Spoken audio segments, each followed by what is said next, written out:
Corrente, espero que vocês estejam bem. Na força do nosso Pai, alguns sorteando carro das almas e todos os guias da nossa casa. Peço a bênção para o nosso Pai de Santo Leandro, que todos nós amamos com carinho. A todas as mães da casa, mãe Giovana, mãe Helena, mãe Carol, mãe Vanessa, mãe Mônica, mãe Cláudia, mãe G e ao nosso Pai Fernando, né? Na força de todos os nossos orixás e bênção para todo mundo que está assistindo esse vídeo agora, os mais jovens e os mais, maduros e maduras. Hoje nós vamos falar sobre obsessão simples. Que a obsessão é quando um egum, um espírito inferior, ele se aproxima de nós, seja pelos nossos pensamentos, ou seja pela energia que ele busca criar negativamente na nossa vida, ou por uma demanda que manda para nós, que esse espírito, esse egum, se aproxima de nós e começa a influenciar a gente. Essa obsessão, ela tem três níveis assim grosseiros para a gente falar que é obsessão simples, a subjugação e a possessão. E aí eu vou trazer esse conhecimento, que ele não é só da Umbanda, mas vai ser base para nós compreendermos a Umbanda. Então eu vou fazer o caminho da compreensão do que é, para a gente pensar nas soluções dentro do que é o nosso fundamento do Axé, nos orixás nos ensina. Então olha só, a obsessão simples nada mais ela ocorre quando um egum inferior impõe a sua presença ao médium ou uma pessoa sensível àquela situação, seja por N motivos, e que vale lembrar que não nos cabe julgar, mas compreender, interferindo nas comunicações espirituais e nas percepções da vítima.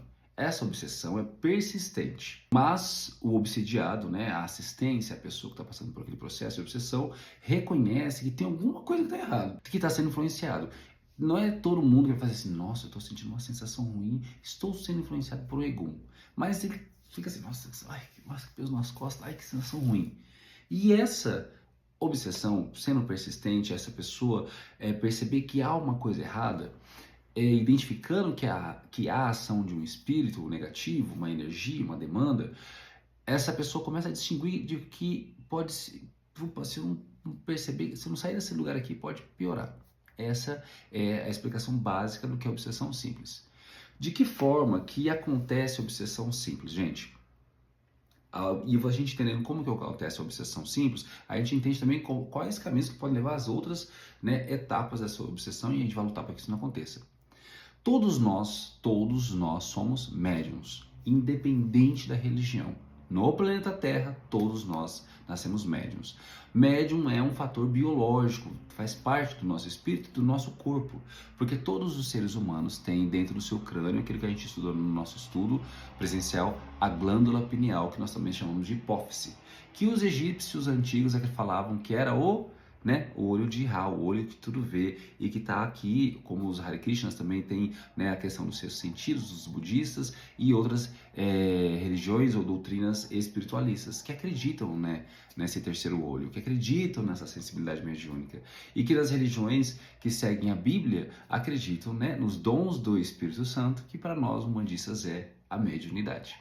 E aí, como todos nós somos médiums, que na verdade o médium, ele é o mediador, aquele que intermedia a relação do mundo carnal com o mundo espiritual.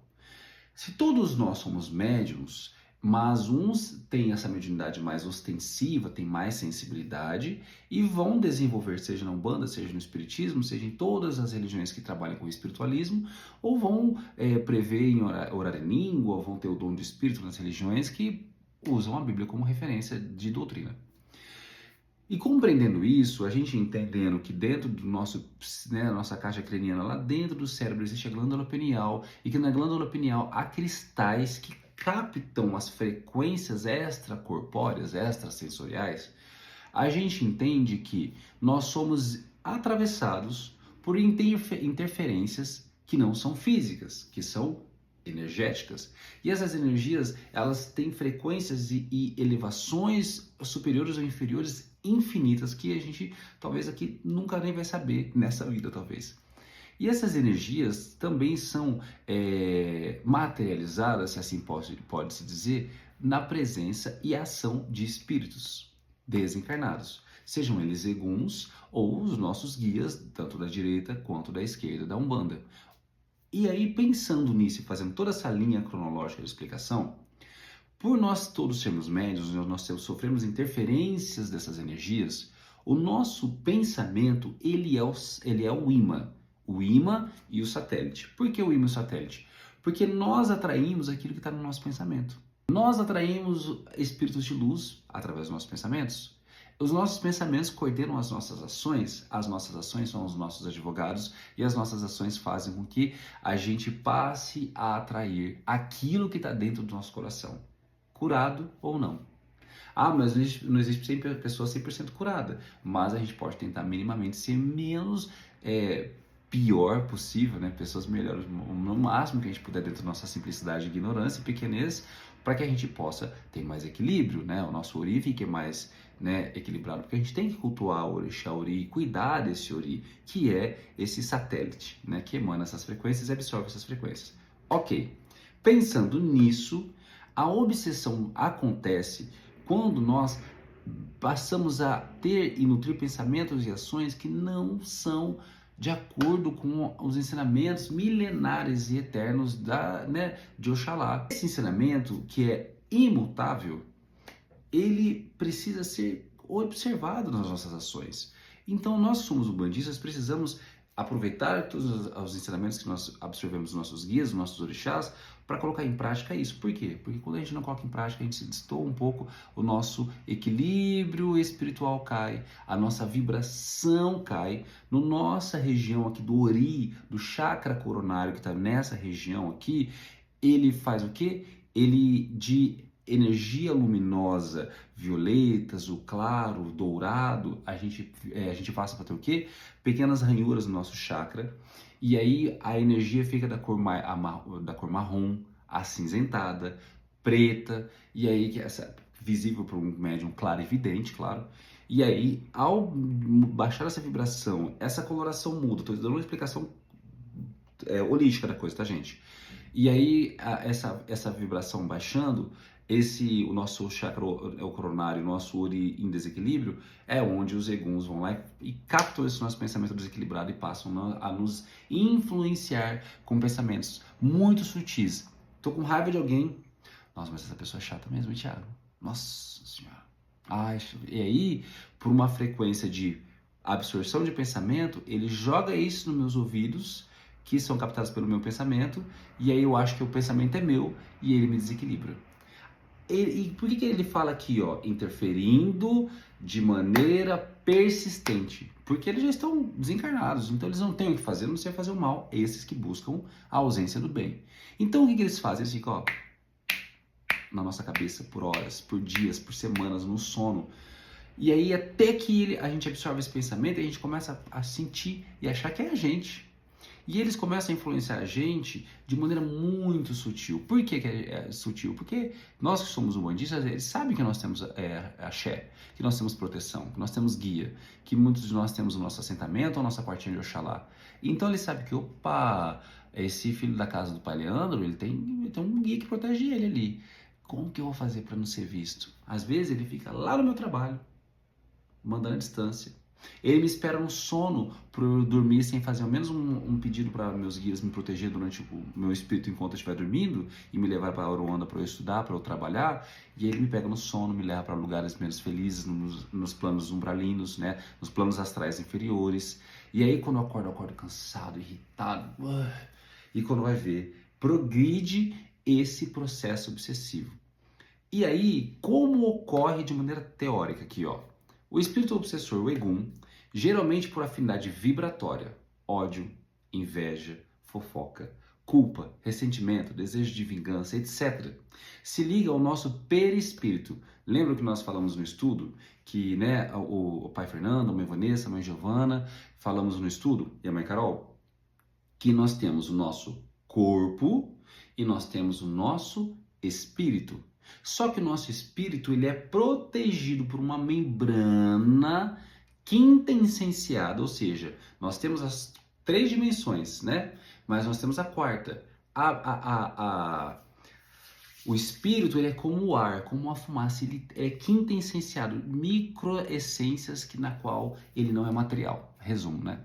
E aí ele se liga, para que o nosso espírito, nossa alma, não seja atingido por essas energias do plano terrestre ou do plano umbralino, nós temos a capa desse perispírito como a membrana do caroço de abacate e que a gente chama de perispírito. Ele se liga ao perispírito do encarnado pelo psique envolvendo numa espécie de teia fluídica. Ele começa, pelas energias que ele joga, ele vai jogando essa teia fluídica ao nosso redor, nos nossos pensamentos, nos nossos chakras, e tentando colocar em nós, que nem uma vez o Paliano explicou para a nossa corrente no dia de gira, pequenos, né, energias, a gente chama de ovoides, espíritos, essa energia negativa, que faz com que a gente comece a absorver e entrar num processo obsessivo. Essa conexão, essa ligação causa em nós uma perturbação muito sutil a princípio. E aí chega uma hora que o pensamento do obsidiado, da pessoa atingida por esse egum, chega uma hora que ele entra em conexão quase que completa com esse espírito. E não é mais só os pensamentos dele que dominam as ações dele, mas também as teias energéticas e de pensamento desse egum. Completamente. E aí, quais são os sinais de uma obsessão simples? Presença constante. Esse é muito importante, para quem tem dúvida, é essa hora. Os sinais de obsessão simples é quando a gente começa a ter presença constante de pensamentos negativos. E eles não são assim, ai que raiva, que raiva, que raiva, que raiva o dia inteiro. Não. Eu vou no metrô, ai que saco. Aí eu tô no trabalho, eu começo a ter um pensamento negativo, aquilo fica assim. Aquela sensação parece que não desceu e tem alguma coisa que está errada e é constante. E parece que você está fora da pele, você fica assim, aquela sensação, e o sono começa a ficar ruim, começa a nos dar, né, ansiedade, aquela coisa, aquela micro revolta, depois passa, fica tudo bem, passa um pouco, volta de novo, daí a gente começa a ter raiva de pessoas específicas, e se você for muito racional, você vai perceber que você começa a ficar com raiva de pessoas que gostam de você, que querem o seu bem, que querem te ajudar, mas você começa a absorver pensamentos assim muito atravessados. O outro sinal é impaciência, irritabilidade e sensação de estar sendo observado. Perda do foco espiritual. Ah, não vou na gira não. Ai que saca essa corrente, ai que saca esse médium, ai que saca essa gira. E fica e começa a não, eu não vou na gira não, que não sei o que, não, fica aqui em casa. E a gente começa a perder esse foco, esse tesão, essa vontade de estar num lugar que pode nos ajudar. Porque o lugar nunca vai ser perfeito, porque se a gente não é perfeito, como que a gente vai querer que os nossos irmãos sejam perfeitos? E aí a gente faz o que? Eu não vou não, porque na última vez a gente começa a ter pequenos pensamentos que nos distanciam daquele lugar que pode nos ajudar e nos equilibrar. Dificuldade de fazer prece, de oração. A gente começa, depois, ou então vem um pensamento assim, puxa, mas eu podia fazer uma prece. Depois eu faço, estou ocupado.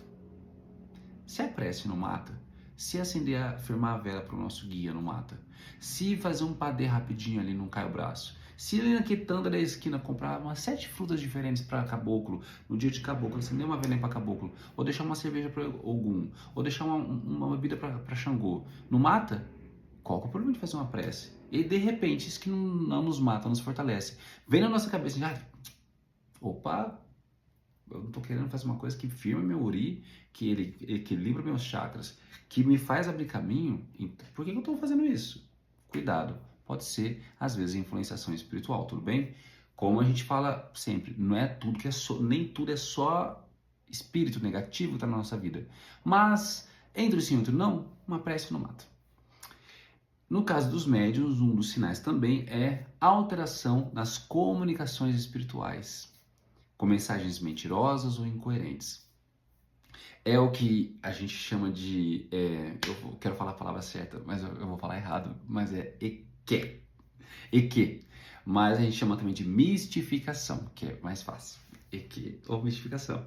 Que é quando o médium, ao invés de aproximar o meu guia, aproxima um espírito zombeteiro, um guia, um egum, que ele se plasma até mesmo como meu guia. O que é plasmar? Ele muda a imagem espiritual dele pelo pensamento e se projeta como se fosse o meu guia. E aí, eu tô desequilibrado na gira, tô com raiva da pessoa lá, XYZ, e que saco essa pessoa, eu fico com raiva. E aí eu baixo minha vibração, ao invés de vir o meu guia, vem um egum, incorpora, e fuma e bebe, dá conselhos, só que dá conselhos que pra gente perceber é uma linha muito tênue, porque é distante do que um guia de luz fala. É distante de um guia de lei fala. É distante de um guia das almas fala.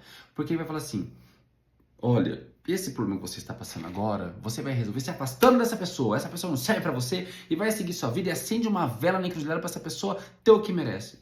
Opa, mas a lei de Oxalá ensina sobre a caridade sobre o amor, sobre a fé, a humildade, a resignação e a paciência.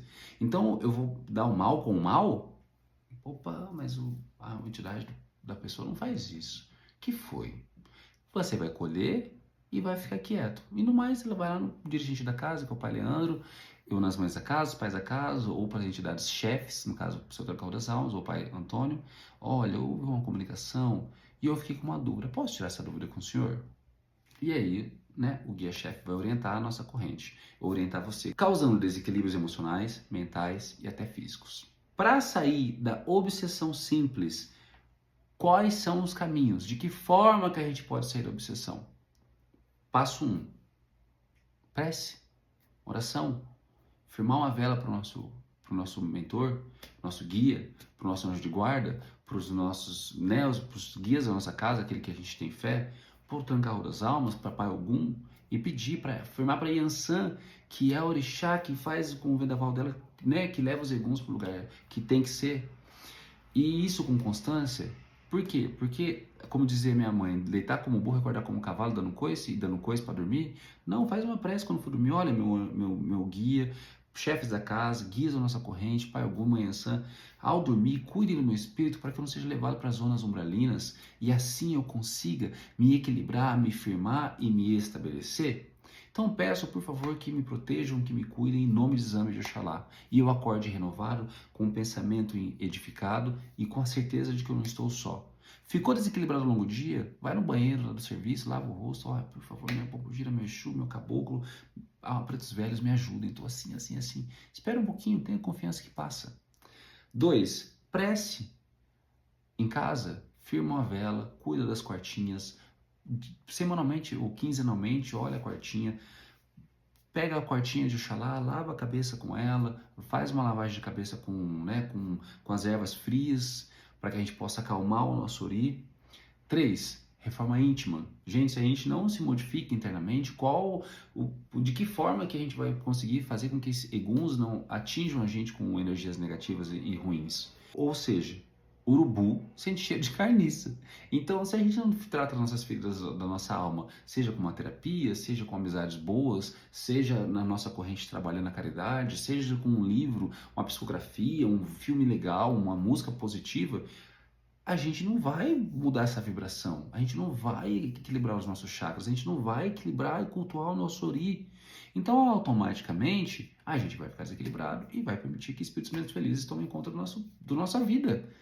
E aí a gente vai ser guiado por espíritos de luz ou de sombras. Essa reforma íntima faz com que a gente escolha aquilo que vai fazer o nosso caminho ser mais leve ou mais árduo. 4. Assiduidade nos trabalhos espirituais e estudos espirituais. Se nós somos de uma corrente ou se nós temos uma religião, seja ela qual for, a gente precisa frequentar, a gente precisa estar lá, a gente precisa participar, a gente precisa perguntar, a gente precisa oferecer ajuda, a gente precisa varrer o chão, lavar a louça, fazer alguma coisa, estar presente, de corpo presente. Porque o momento que a gente está lá, mesmo com todas as diferenças que nós como humanos temos, o momento que nós estamos lá, a gente faz com que a nossa mente se ocupe e a gente prepare o ambiente para aquele momento de caridade que vai acontecer. E ali os nossos guias também vão nos ajudando, nos afastando dos pensamentos menos felizes. E aí é uma escolha, eu vou ficar lá varrendo o chão, ficando com a raiva do outro que não está lavando a louça, ou vou varrer o chão e ficar ali enquanto em prece, ficar de boa na minha, conversando, rindo, e tampando meus olhos e meus ouvidos para aquilo que não importa na ação do outro, e entendendo que eu também sou humano e a pessoa também. 5. Ajuda de terceiros. Quando a gente não consegue sozinho, a gente precisa ter humildade para pedir ajuda para as pessoas. E aí existe o pedir ajuda e existe o jogar o nosso problema na mão do outro, querendo que o outro resolva. Quando a gente trabalha o pedir ajuda, quando a gente é humilde, pede socorro, que é o maior, na psicologia fala que pedir socorro é o maior ato de coragem. E isso eu acredito que cabe em todas as religiões. Quando eu vou lá, baixo minha cabeça e falo, meu pai Oxalá, por favor, me ajuda que eu não estou dando conta. Eu vou na gira e diante do guia que ele está na minha frente, eu peço ajuda. Eu vou no padre, diante do padre, eu me confesso e peço ajuda. Eu vou no pastor, eu peço que ore na minha cabeça, enfim. Terceira, você também ensina para aquele egum que, putz, eu tô aqui fazendo esse cara se perder, essa mulher se ferrar, e mas ela tá pedindo ajuda, que bosta, eu vou atrapalhar. Ela tá me atrapalhando. E vai ver só, mas o seu ato de humildade também eleva o seu ori, seu chakra para um lugar de equilíbrio, de luz, de humildade, e você também doutrina e ensina aquele espírito que não adianta ele querer te tripudiar de energia negativa, que a sua humildade vai te colocar no lugar certo. E às vezes água mole, pedra dura, tanto bate até que fura. Quando ele é invadido pela energia da prece, pela energia dos tratamentos de descarrego, pela energia das ervas, e ele está em conexão psíquica e espiritual com você, ele também é atingido por aquela energia. E ele também acaba sendo tratado inconsciente e involuntariamente sem ele saber. Então você acaba fazendo uma caridade para você e para o outro. E o pedir ajuda é um ato de humildade e ensinamento para você e para o outro. E se a gente não pede ajuda, como que a pessoa vai saber que a gente está precisando? As pessoas não têm bola de cristal. Por isso que é importante que a gente peça ajuda. Quais são os caminhos dentro da nossa nação umbandista que os orixás nos ensinam, que os guias nos ensinam? A Umbanda, ela trabalha com recursos magísticos e espirituais, com recursos magnéticos, com energias magnéticas, para auxiliar as pessoas a sair da obsessão de ataques espirituais. Quais são as linhas de trabalho que então atuam na desobsessão? Vou falar sobre as linhas de trabalho, ok?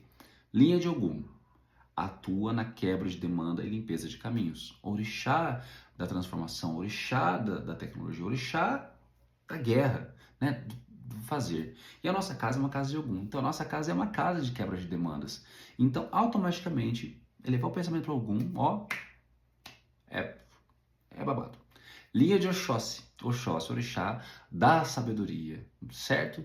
Então, ele ajuda no quê? Clareza mental e conexão espiritual com os nossos guias. Então, a gente lembrar que quando a pessoa está com um problema de descarrego, precisa fazer um descarrego, e ela vai na nossa casa e vai passar os elementos na cabeça dela, muitas vezes os nossos Exus, enquanto está fazendo a passagem do elemento ali, está ali de espírito presente no terreiro, são os caboclos que entram na casa da pessoa, porque eles têm uma energia igual, quase igual de Exu, que é o que a gente chama de energia terra, e aí os eguns não se sentem ameaçados pelo caboclo. E ele entra lá e fala, ó, vamos num lugar aqui que eu vou te levar para ver um negócio. E aí os guias o Egum vai para o nosso terreiro, eles levam o Egum para o nosso terreiro. E isso também tem no livro Ação e Reação, de André Luiz, com psicografia de Chico Xavier, que conta que os caboclos trabalham muito para todas as casas espíritas, além das casas de Umbanda, fazendo esse trabalho. E essa é a força da linha de Oxóssi. A linha de Pretos Velhos trazem conselhos e curas fluídicas profundas. É como o próprio Pai Leandro disse, a gente pede muito para a esquerda, mas a entidade e o próprio Tranca-Rua das Almas falou esses dias, a entidade que traz a evolução, a entidade luz da casa são os pretos velhos. E eles trazem curas fluídicas profundas, trabalhando a reforma íntima. Então, com aquele amor de vô, de vó, aquela luz de quem muito viveu e sofreu e evoluiu e venceu os sofrimentos da carne, eles conseguem atingir com amor, com muita paciência, esses eguns e encaminham esses eguns para a terra de Aruanda e cura aquele que está sendo assistido por essa linha de trabalho. Linha de caboclos, como disse, como a linha de Oxóssi, limpa o campo energético e trazem força para a superação. E os Exus e Pombogiras, né, a linha da esquerda, que a gente tem, né, nossa casa é uma casa de Tranca-Rua das Almas, e Dona Sete, Pombogira seguindo da estrada, realizam um corte das ligações negativas com esses eguns obsessores, por meio de firmezas, oferendas e descarregos. Tudo que Exu e Pombogira, Exu Mirim trabalha com os elementos tem fundamento, tem um porquê, há um propósito naquilo.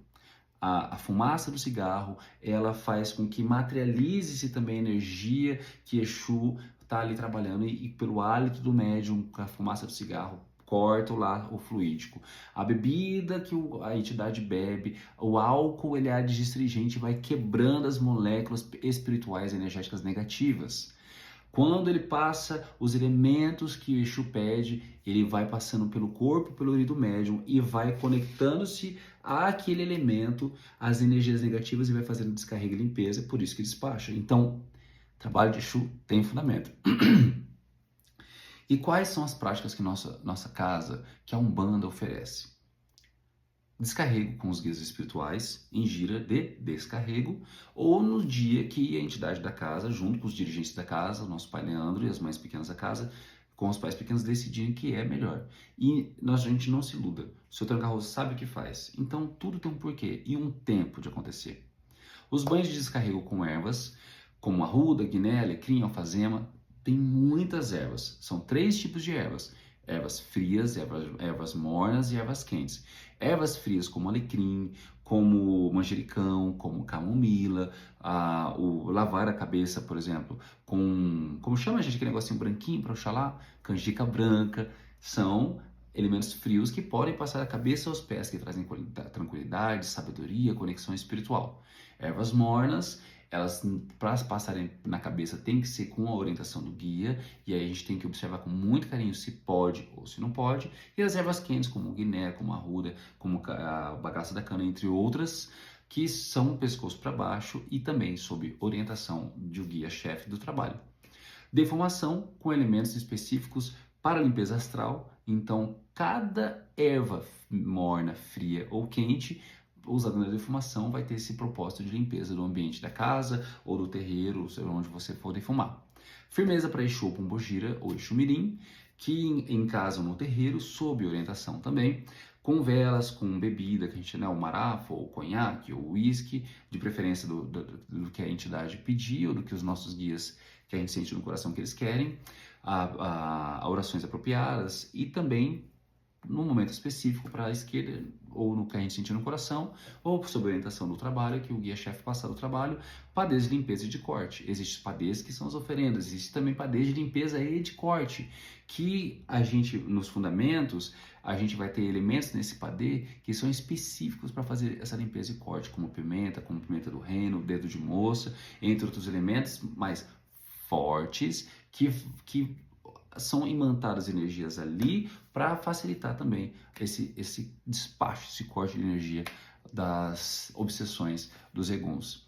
E a gente ter, acima de tudo, bem a certeza que a linha da direita também trabalha muito bem, tanto quanto.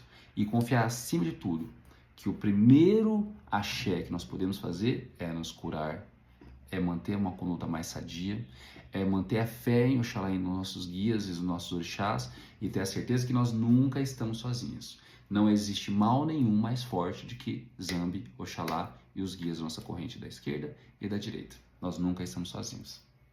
Axé. Alguma dúvida? Aí a gente vai perguntando aí. Peço. Tchau.